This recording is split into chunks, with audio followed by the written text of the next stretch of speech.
How will you disrupt yourself? How will you disrupt yourself? How will you disrupt yourself? On today's show, within the cities of the world are people who are crafting responses, willing and brave enough to look at the hard things, look at them square in the eye, wade into the storm, whatever analogy you want to use, and say, how can we constructively respond here? We need to understand what happens after the unthinkable, not in the immediate heroic aftermath, which as Americans, we're so addicted to. We're just hysterical over the dramatic helicopter fast water rescue and completely uninterested in the 5-year recovery path afterwards when people are trying to rebuild their lives and rebirth themselves. Welcome to the Disrupt Yourself podcast, a podcast where we discuss strategies and advice for how to climb the S-curve of learning in your professional and your personal life, disrupting who you are to slingshot into who you want to be. I'm your host, Whitney Johnson, and today our guest is Angela Blanchard, a globally recognized expert practitioner in community development, disaster recovery, and effective long-term integration for immigrants and refugees. She stands in the gap to help rebuild communities and people when the unthinkable happens. Angela and I have been friends for years now. We first connected via Saul Kaplan at the Business Innovation Factory, who has also been a guest on this podcast. I just love her heart. I'm inspired by the work she has devoted her life to. She studies and then takes action when people's lives are disrupted in the most profoundly devastating ways. I hope that you're as captivated by her and her story as I am. Angela Blanchard, welcome to the Disrupt Yourself podcast. Thank you, Whitney. It's so good to be with you again. Question for you is, where did you grow up and what did you want to be when you grew up? So I grew up in Beaumont, Texas, which is a refinery town, really, an oil and gas refinery town in the southeast corner of Texas. When I was young, I only thought women could be teachers, nuns, nurses. There were limited examples in my arena. And so my aspirations for growing up had to do with how to make things work better, how to heal people, how to share what I knew. Those are the examples I had, really nurturers of the world. So is that what you thought you wanted to be when you grew up? Actually, I just think I thought much more about just growing up and leaving. It's like, I think I started planning my escape around 14 because reading was really my salvation. It was going to the library and making my way through book after book after book. And the stunning realization that the small world I lived in was just a tiny part of the world, and realizing how much was out there and how many different ways of living, how many different ways of approaching life there were, how many different cultures, countries, peoples that in their own way had sort of solved the big challenges of being human. So I was fascinated and I thought, let me out there. That, yeah, let me get to that. So you escaped. Where did you escape to? Where did you go to college? What did you do? So hanging on my wall right now in front of me is a postcard, and it shows a woman and she's holding up a sign, and the sign says away. And so for me, I wasn't that picky about where I went, but I had friends that were moving to Minnesota, to the Twin Cities. And that was 1,350 miles from Beaumont, Texas, in a pretty direct hitchhiking route. So it seemed like enough distance to put between me and that which I was running from, that I might find something different there. So in arriving in the Twin Cities in 1972, after 12 years of Catholic school and 18 years in Beaumont, Texas, I wasn't the most ignorant person there, but I was pretty close. And I think the great thing about being there at that time is it was a part of a big, the 60s and 70s are always described in all kinds of terms, but really for me, there were many of us that were awakening to a sense of responsibility for and to the world. We were supposed to be the change we sought, and certainly naively we thought it was our responsibility to work for a fairer, more just world. And so landing in the middle of that and beginning my work, actually continuing the volunteer work I'd done in high school with children, and then moving on to all kinds of social justice issues and causes, that was my launch. Okay, so what did you end up studying in college? Because I want to get to, what you're doing today, but what did you study initially? So first, I saved money for 3 years to go to college because I didn't have really, and I wasn't even sure I was smart enough to go to college. So I saved my money, then came back to Texas and went to UT. And a friend of mine said, you need to enroll in this thing called Plan 2, which was an interdisciplinary honors program. I didn't know what an interdisciplinary honors program was. But when she said the classes were smaller, I thought that would be good because I was intimidated. And so I made an application, and they took me as truly an experiment, because they largely took students that were valedictorians from, that just graduated from high school. They didn't take older students. And then they told me, you also can't work while you're in this program. I thought, well, I'm going to be extremely hungry. So I was just an anomaly. But the wonderful thing was, just like I had this huge intellectual curiosity and hunger, and Plan 2 was that program that, kind of extended my curiosity about the world and the interdependencies and interconnections between disciplines and people and places and all the rest. So it was a wonderful thing. And I was able to go to UT for 3 years with my own sort of resources. So quick question for you. We tend to not judge people on their potential, certainly not women. So what was the data point that they had that they were willing to take a bet on you? It was an essay I wrote, and I still have it because, at that point, I had what I view now as almost an astonishingly fully formed philosophy about how the world worked and how our responsibility in terms of how we showed up in it. The essay was fundamentally about what the role of helpers in the world, and how compelling, how appealing and seductive this role could be. Suddenly you're the person with the answers and the power and the resources, and feeding your own self by helping. And what a negative formula that could be, that the absolute obligation you have, if you're going to be a helper in the world, to maintain yourself so that you're actually serving people, not you. And so I think they thought that was a bit of an advanced view for a 21 or 22-year-old. Yeah. But I had learned it by really in the work with children, you keenly, it's just so raw and pure. So what we do with kids, because we do have all of the power, really, it's such a mirror, because what angers you with children, what frustrates you with children, what makes you discouraged, or these are all just giant mirrors about your own views of the world. So in my work with children, it had pushed me to look at myself and to look at how I grew up, and to see it with the eyes of a healthy self-perception and self-awareness. Interesting. Own your own shit. Yeah, exactly. The shorthand caging one-liner. Own your own shit. There you go. So, all right. So that's fascinating. You write this paper, and I was thinking, wow, that was precocious, a piece to have written as a 20-year-old, but actually I think it's just a wise piece regardless of your age.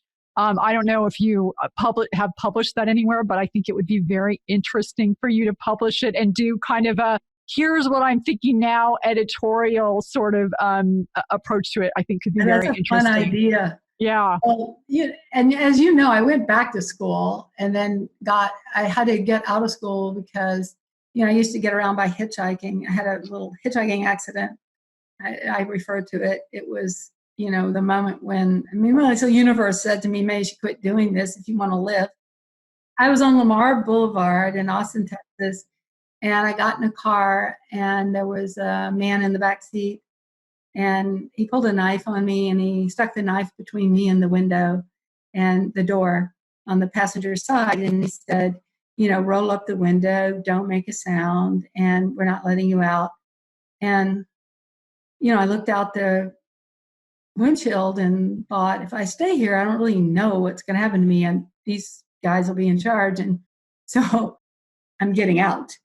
And so I jumped out of a moving car on Lamar Boulevard in the middle of the day in Austin, Texas. And it was, thank God my feet hit first, then my butt, then my head. But as my head bounced off the concrete, I thought, I'm going to die trying to get a college degree. I got to re-examine how you're funding the school. Yeah. Recently I was talking to a young person who said to me, oh, and I can't believe you're laughing about this. And I thought, oh my God, what else would we laugh about except your brush with catastrophe and death and that I didn't die that day. Yeah. Yay me, I got out of the car. I thought, well, you've got to rethink how you're going about this. And I spent a couple of years working again. And then when my family was in much better shape, I've shared with you, I'm the oldest of 8 kids, and my parents were still raising the other 7. And my father thought, at 18, you're launched. It's up to you, the rest. Yeah. But then they had more resources. My father was in recovery from alcoholism. All of the rest of us were. And so I went back to school and got a degree in accounting. It was wonderful because it was the piece of the power in organizations that I didn't have. And, women are often in organizations, especially ones they don't run, are spoken to as if they're 1950s housewives on a tight, domestic budget and told what there's money for and what there's not money for. And that's absolutely true at that time in nonprofits. I wanted to know what there was money for and what there wasn't. And this mysterious thing called a budget was something I saw as a powerful advocacy tool. As I share with my students now, if there's no dollar sign in front of it, we're not doing it. So people can talk about something all day long. If it's not in the budget, it's not happening. We don't go to work for places without reviewing the financials. Speaking of owning, speaking of understanding the budget, speaking of being able to advocate, yeah, you are the president emerita of Baker Ripley Center. Tell us briefly about what you did there, because that sets us up to the work that you're doing today. Yeah, so this purpose that had shaped me from when I was very young, this sense of if we work at it, we could better allocate resources. We could help people realize potential, that this was really essentially what we should all be doing. So when I landed at Baker Ripley, which was then called Neighborhood Centers, it was a struggling nonprofit. On the balance sheet, had anyone bothered to look at it, really clearly said bankrupt. No more than you have. That's the definition.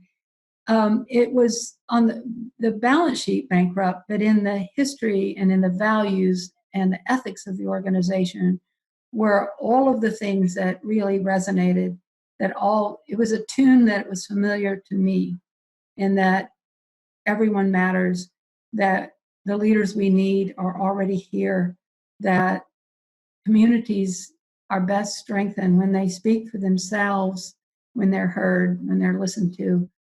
Essentially a settlement house just offering the possibility that there could be a life different than the one that a person might be born to. And I had always been seeking that for myself, like born ignorant, born isolated, born all of those things is not a life sentence. It's a start. And then where do we go from there? So for me, this was an organization that sort of said, we're about making those stories happen. We're about organizing for that purpose. We believe in the people we serve. That was the ethics, that was the aspiration. But then on the ground, there were these decrepit buildings and terrible lack of resources relative to the demands that had been placed on the organization. And that looked like an opportunity to me. So, quick clarifying question. When you say settlement house, what do you mean? So settlement houses were, in the late 1800s, early 1900s, the immigration story in the United States. In fact, for many years, decades, the United States has owned the aspirational story. The American dream was the universal aspirational story. That's not true now, but it was. And in the late 1800s, early 1900s, that aspirational story involved people coming here who were never going back to the countries from which they came. That wasn't an option. It was a practical impossibility. It was a political impossibility. So settlement houses were meant to be landing places. Here you are now, washed up on an unfamiliar shore. Now what? How does one navigate democracy and capitalism? How do we participate? How do we become good citizens? These are the things that were taught in settlement houses. The workers then who taught those were early, now what we would now refer to as social workers or social justice workers or community organizers or community developers. They were essentially people there to shepherd this human capital across the smaller bridge of now you're here and now how do you come to belong. So what was taught were language, how to find a job, how to find others like you, how to organize to have your voice heard, the responsibilities of citizenship. So the roots in settlement houses, that's a rich, and it's an international movement. And the people, Alice Graham Baker, who had founded what's now called Baker Ripley, she was both the embodiment and an adherent to the values of that movement. Okay, so if I look at what you were running for 30 years, it was basically a modern day settlement house. Yeah, it's been described as a settlement house on steroids. And just to give our listeners some idea of the scope of the work that Baker Ripley was doing is when you left, and I don't know what it is today, the operating budget annually was around $300 million. Is that accurate? Yeah, and there aren't many nonprofit community development organizations of that size and scale, but a reminder that we grew in response. So one of the values of the organization was responsiveness. That was there. So in response to a region and a state that was growing and changing, a radical, one of the largest demographic economic shifts in the history of modern American cities was happening in the Houston region, in the Gulf Coast region. So we were evolving in response to that, being driven and led by the aspirations of the people that we serve. And that adherence to what they hungered for shaped the way we grew and also what we designed as programs.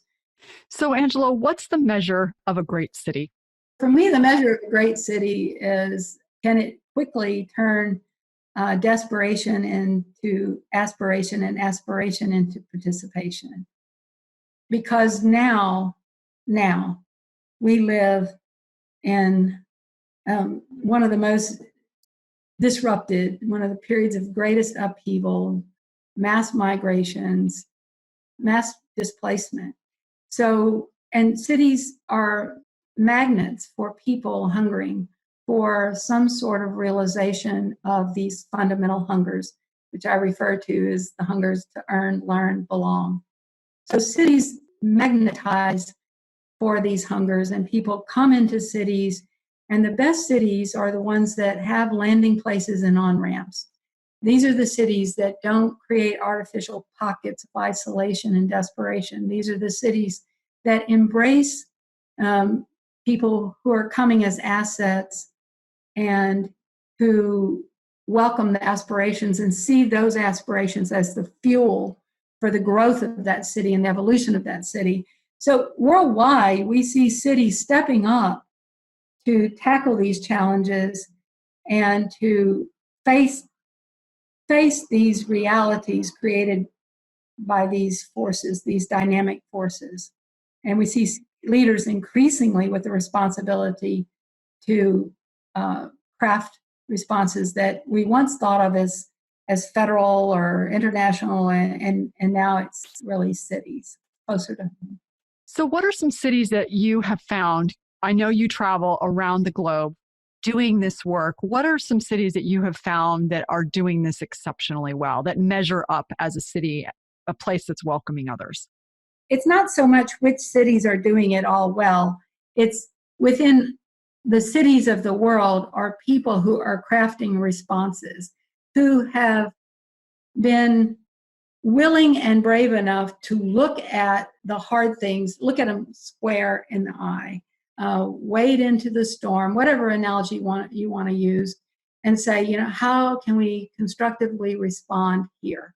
So in Brisbane, one of the organizations there that I really... Brisbane, Australia, for our listeners.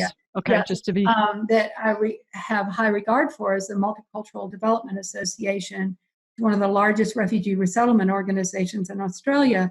So they're facing the challenge of creating some sort of welcome and on-ramp there, which they've done in a variety of healthy ways. One, for just a tiny example, and these are what I'm looking for. I go city to city to say, what's working here? What are the things that have been crafted by the devoted and caring leaders so that we are not creating artificial pockets of isolation and desperation, but we are welcoming, we are seeing the potential in people and creating the means for them to express and evolve. So in Brisbane, that looks like Multicultural Development Association has done many wonderful things, but they created Welcome Residential, which allows people who are overhoused. For example, I am overhoused. My son is grown, he lives in his own house. I live in a big house and I sort of roll around in it all by myself. I use 3 rooms in it and it's got 3 times that many.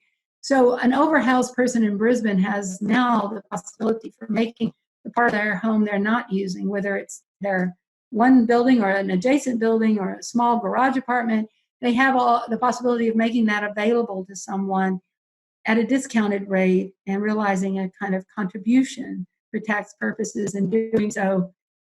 And then also, that's a form of integration now because someone lives in proximate to you, different than you, that you not only have the opportunity to make a home for them, but you have the opportunity to be the means of welcoming them, to be their friend.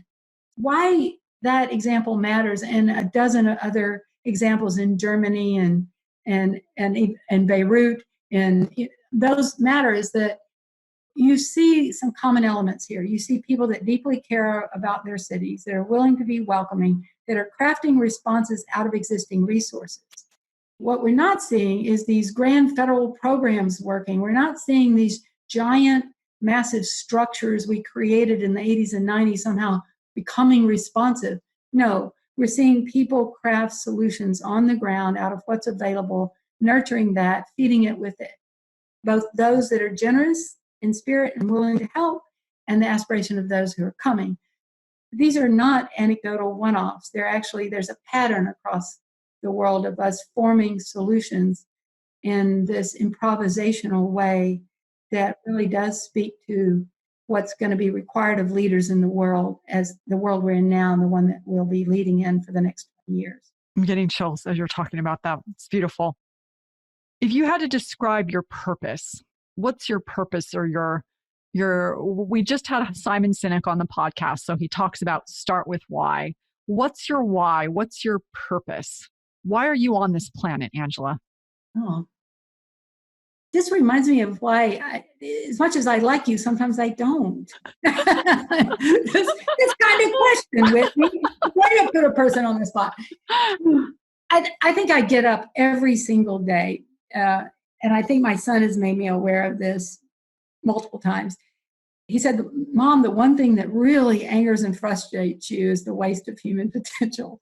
And I'm sure he has felt that personally in some ways.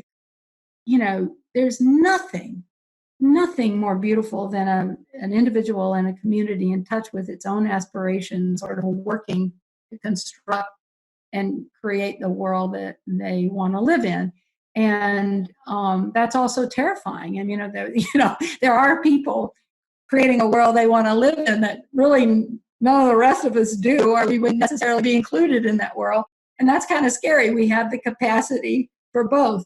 But I think what keeps me just riveted is, and where I feel I have a special aptitude, is to work with those people doing that when they face the unthinkable.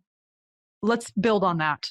Let's talk a little bit about what you're doing now, what you're excited about, what are you focused your energy on now that you have left Baker Ripley after 30 years? What are you doing now, and what does your research look like as you're thinking about this idea of facing the unthinkable?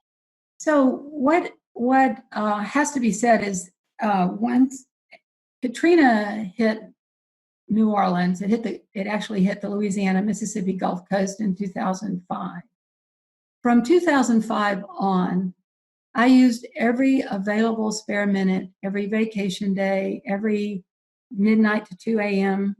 moment of hours of sleeplessness to think and write about disasters. Because I was traveling back and forth between Houston and New Orleans. And I was watching two profound stories unfold. One, I was in New Orleans less than a month after Katrina, and repeatedly over a period of 2 years. And then I was watching this story. So the story in New Orleans of the unthinkable, what had happened. And now so many things that we didn't expect have happened. But what had happened in New Orleans at the time, though we knew one day that event would occur, we were not ready.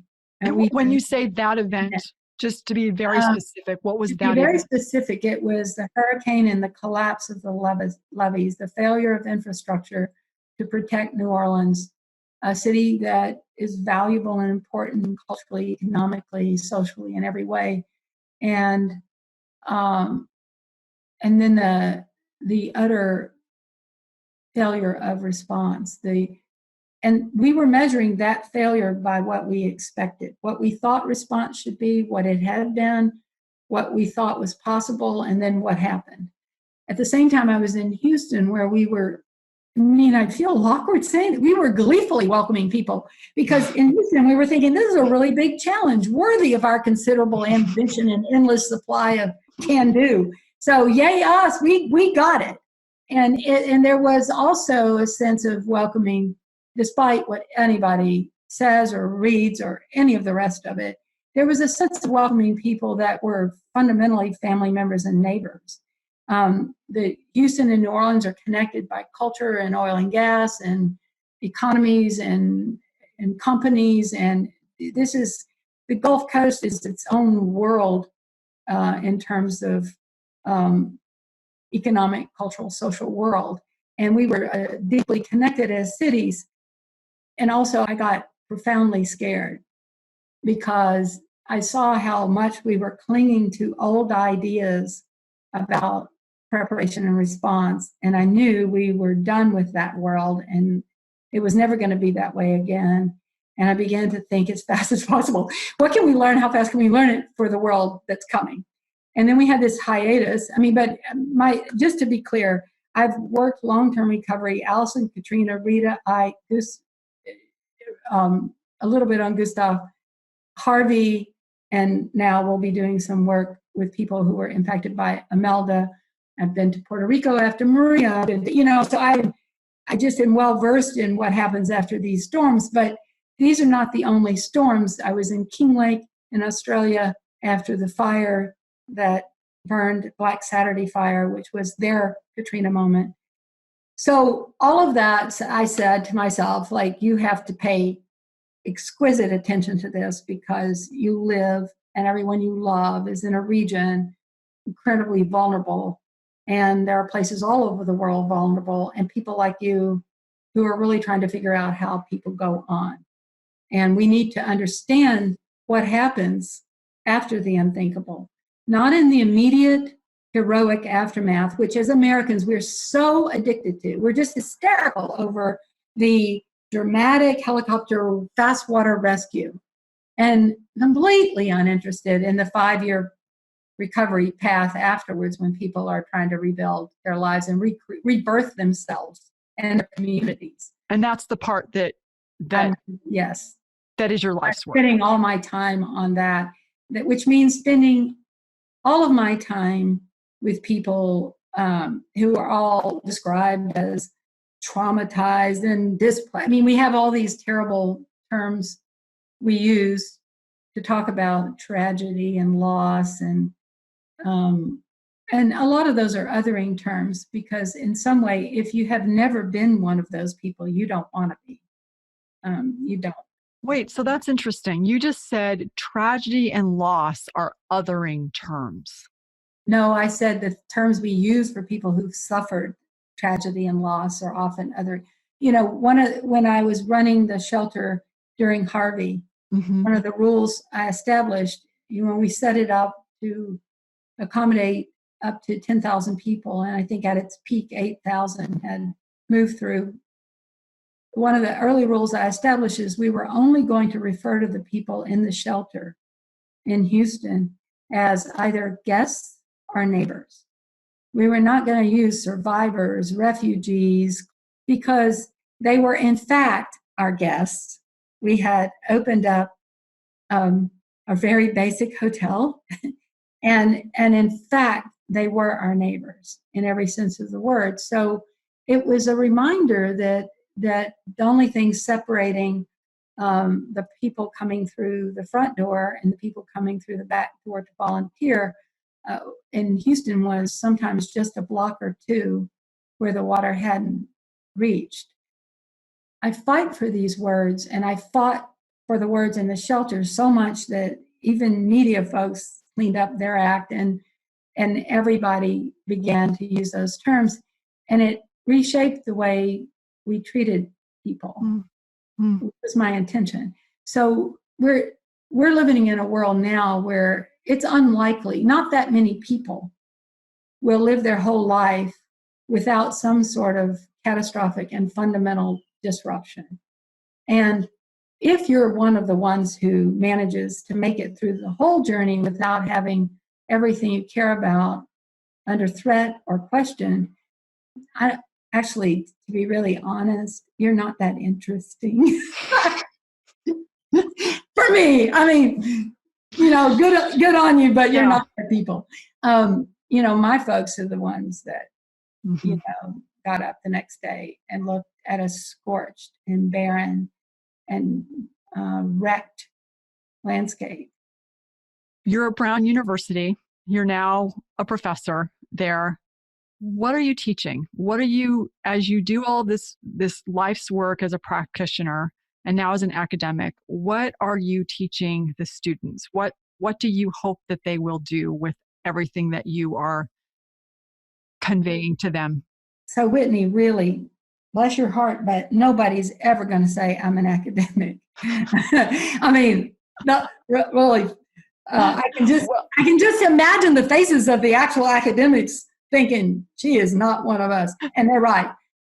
I'm a practitioner that teaches and writes now. I'm not an academic, but the beautiful thing about Brown is in making me a senior fellow, they have allowed me to take what I've learned, and they've given me an environment, a container essentially, for having really meaningful and important conversations with people who may be either aligned with my interest or tangentially interested in what I'm pursuing, and then allowing me to craft courses that matter a great deal to me. So the course that I teach in the spring is a graduate school course in public policy, and it's called Disaster and Displacement. And I think my students are onto me, because one of my students said, this is a course in life and leadership disguised as a course in disaster and displacement. And I took that as a really high compliment. I think that what I'm looking for amongst students are those that are brave, willing to stare at the most difficult circumstances and imagine in an imperfect world without an ideal set of resources and policies, how you would craft a response out of what's available. That's the first principle of improvisation. And one of the examples I offer, I deeply love New Orleans, of course. You know, when you visit New Orleans, there are all these performers on the streets, and a musician might walk out of his or her home, go out on the street, put their instrument case down, open it up, and start to play. They don't wait for the money, the audience, the program to be printed, the playlist to be generated. They start. And using the talents they have, they begin. And this is what I see in millennials. I get so excited by millennials. I hang out with them all I can. I feel like I've been waiting for you guys because they know that that's the way to begin. They don't have these illusions of, oh, we're going to do a monumental transformation of the entire educational system in the United States. No, they start to do what you can with what you have, where you are right now. That's the second principle. You know, have the ability to scan the environment, find the assets, resources, and strengths within the people around you. And then much like a gardener, how do we nurture and cultivate that into something larger and greater that includes and feeds more people? So, you know, those things, in addition to this necessity of knowing that no one's coming. Now, I honestly, there are times I say things and they become the stickiest, most popular things I say, and I don't understand why, but no one is coming. And people walk up to me and say, no one's coming. And I think of all the things to be associated with, but you know, the no one's coming is not a message of despair. It's saying to everyone, stop being a child. There's nobody bigger, better, stronger, faster, better educated, better trained that's going to show up in the middle of this disaster and fix it for you. It's up to you. If you're standing there, the person who cares deeply with front row seat and knowledge, it's up to you. And that's a starting place. So these are the things I'm teaching. No one's coming. Do what you can with what you have. And still, you can't build on broken. That, you know, in the academic world, I have such regard for scholars and for their willingness to just persist in, you know, trying to get their hands around something true and provable and so forth. We need them. And then a balance to that is really this understanding that critique, comparison, all of these things we're taught, those are only a set of lenses to look at the world. The most important lens as a leader is who's here, what's here, what strengths, skills, resources, and assets exist within this, and how do we work to expand the possibilities for people. All right. As we start to wrap up, I just have a few more questions for you. You wrote an article, and I think it was in Medium, where you said the power of I'm sorry is to open the door to a different relationship with the past, with another one today. Deep regret is not a quagmire. It's the solid foundation on which new structures of togetherness can be built. Talk about that. Talk about those words, I'm sorry, in the context of the work that you're doing. There's a lot of conversation now in the political and social justice arena about how do we come to terms with the brutalities of the past. How do any leaders now stand in front of any group of people and talk about what's possible without acknowledging what's come before? And I'm seeing more and more leaders willing to open the conversation with I'm sorry. We know that is all by itself insufficient, but not being willing to say it means that you're no kind of leader for today. You just aren't. It's because leaders have to accept this. I may not be at fault, but I am responsible. If you're going to hold that spot today, you have to own everything that happened on the ground you stand on. You don't just get to pick up say, oh, I just like to own the part of the story that started yesterday when I got here. That's just useless. Wherever you are, it was built out of somebody's dream and aspiration. So when you dismiss it, ignore it, fail to acknowledge it, fail to welcome those that are now here for the first time, who should have been here for many years, you can't be taken seriously. And, you know, when I get to leaders that have trouble saying, oh, I watched as one set of foundation leaders in a city that had been divided by a previous notion of progress, meaning we just decided to plow through everything you valued and put up a freeway because that was our idea of progress. We didn't really care about you and your neighborhood. And I watched these foundation leaders get up and say, I'm sorry. Now, they weren't at the table when that plan for that freeway was approved, but they had the courage and they had the honor, an old-fashioned word. They had the honor to own it and open up the possibility for doing it differently in the future. When people struggle with this, I say, when you go to a funeral, is it really that hard for you to say, I'm so terribly sorry for your loss? You didn't kill the person. You weren't responsible for their death, but you find it within yourself to express this deep sadness and regret. And if you had any part in any suffering associated with it, most of us can own that. We should. Yeah, I love that. All right. Almost to the last question. This might be it, but it's probably not. Are you writing a book? And what will the book be about? Presumptive close. I'm not going to say. In fact, I'm going to back up. What is the book that you are going to write going to be about? I don't know, Whitney. How much are you going to help me with this? Because I don't have the attention span that you do. So I think here's what I feel compelled to do. I'm obsessed with the stories of people who face the unthinkable, and the lessons that have come by knowing them and seeing how they rebuilt their lives. And I do believe those stories need to be told. And largely, my intention is not to give some how-to book. We're all vulnerable creatures on the same journey. It's more of an offering of stories to allow us to look to this disrupted world, to face the prospect of catastrophic upheaval with some sense that we're all descendant from those people that survived the genocide, the wars, the plagues, and went on. So it's to remind us of our humanity, the kind of essentially being shipwrecked here as we all are on one planet trying to figure it out together, and that to remind people that many, many people before you have faced the unthinkable and gone on. So in that spirit, I don't know, I literally have no idea what's the best way or even a way I'm capable of actually getting these stories out. I have almost too much now, so much I don't know how to organize to do this.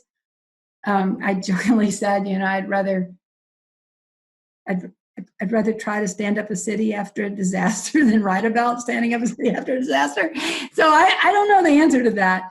I do know I think these people and on both sides, those that have arrived shipwrecked on the unfamiliar shore and those that have welcomed them, I think both of those stories and the why of that needs to be shared. And I guess I think there's a great, it's a bit of a struggle on the telling of them. In Hamilton, It's Quiet Uptown. That story is that's that piece of music, and the lyrics are beautiful. And it says, there are moments that the words don't reach. There is suffering too terrible to name. You hold your child as tight as you can and push away the unimaginable. The moments when you're in so deep, it feels easier to just swim down. So for me, it's the study of all the people who were in so deep and didn't swim down. they found a way to rebirth their lives, their communities, and they worked at it. And they have something to say to all of the rest of us, because one day it will be us. Angela Blanchard, that was such a lovely way for us to end this conversation. Thank you for being with us. Thank you. Thanks for sticking with me. I'm glad we've been friends through this big transition. It's meant a lot to me. What an inspiring woman. Angela not only marshals resources to help people through hard things, she guides us through. I love what she said about teaching her students, helping them see the importance of crafting a response out of what is available, to do what they can with what they have, where they are right now, leveraging the accelerants of disruption, like embracing constraints, to build those who have been disrupted. The measure of a great city?